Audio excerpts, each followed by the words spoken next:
جب امریکی صدر ٹرمپ نے سعودی عرب کو جتلایا کہ امریکی تحفظ کے بغیر تمہاری حکومت 2 ہفتے بھی نہیں چل سکتی۔ انہی دنوں سعودیہ میں ایک اونٹ کو 16 ملین ریال کا سونے کا ہار پہنایا گیا تھا۔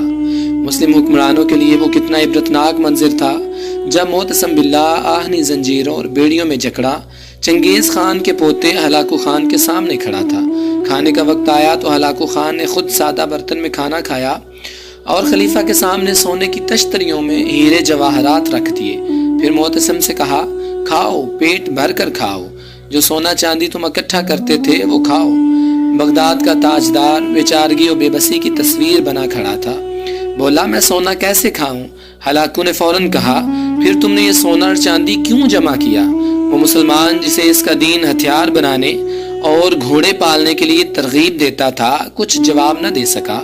ہلاکو خان نے نظریں گھما کر محل کی جالیاں اور مضبوط دروازے دیکھے اور سوال کیا، تم نے ان جالیوں کو پگھلا کر آہنی تیر کیوں نہیں بنائے؟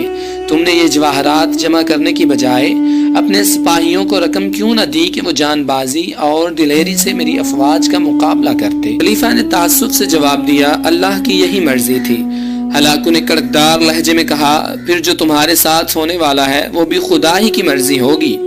ہلاکو خان نے معتصم باللہ کو مخصوص لبادے میں لپیٹ کر گھوڑوں کی ٹاپوں تلے روند ڈالا اور چشم فلک نے دیکھا کہ اس نے بغداد کو قبرستان بنا ڈالا۔ ہلاکو نے کہا، آج میں نے بغداد کو صفحہ ہستی سے مٹا ڈالا ہے اور اب دنیا کی کوئی طاقت اسے پہلے والا بغداد نہیں بنا سکتی، اور ایسا ہی ہوا۔ تاریخ تو فتوحات گنتی ہے، محل، لباس، ہیرے جواہرات اور انواع و اقسام کے لذیذ کھانے نہیں۔ رسول اکرم صلی اللہ علیہ وسلم کے گھر کھانے کو کچھ نہیں ہوتا، مگر دیوار پر تلواریں ضرور لٹکی ہوئی ہوتی تھی۔ ذرا تصور کریں، جب یورپ کے چپے چپے پر تجربہ گاہیں اور تحقیقاتی مراکز قائم ہو رہے تھے، تب یہاں ایک شہنشاہ دولت کا سہارا لے کر اپنی محبوبہ کی یاد میں تاج محل تعمیر کروا رہا تھا، اور اسی دوران برطانیہ کا بادشاہ اپنی ملکہ کے دوران ڈیلیوری فوت ہو جانے پر ریسرچ کے لیے کنگ ایڈورڈ میڈیکل سکول کی بنیاد رکھ رہا تھا۔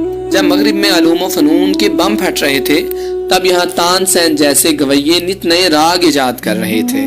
نوخیز، خوبصورت و پرکشش رقاصائیں شاہی درباروں کی زینت و شان بنی ہوئی تھی۔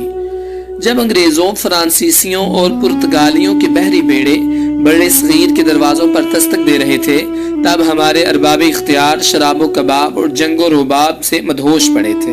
تاریخ کو اس بات سے کوئی غرض نہیں ہوتی کہ حکمرانوں کی تجوریاں بری ہیں یا خالی، شہنشاہوں کے تاج میں ہیرے جڑے ہیں یا نہیں، درباروں میں خوش آمدیوں، میراثیوں، طبلہ نوازوں، طوائفوں، وظیفہ خوار شاعروں اور جی حضوریوں کا جھرمٹ ہے یا نہیں۔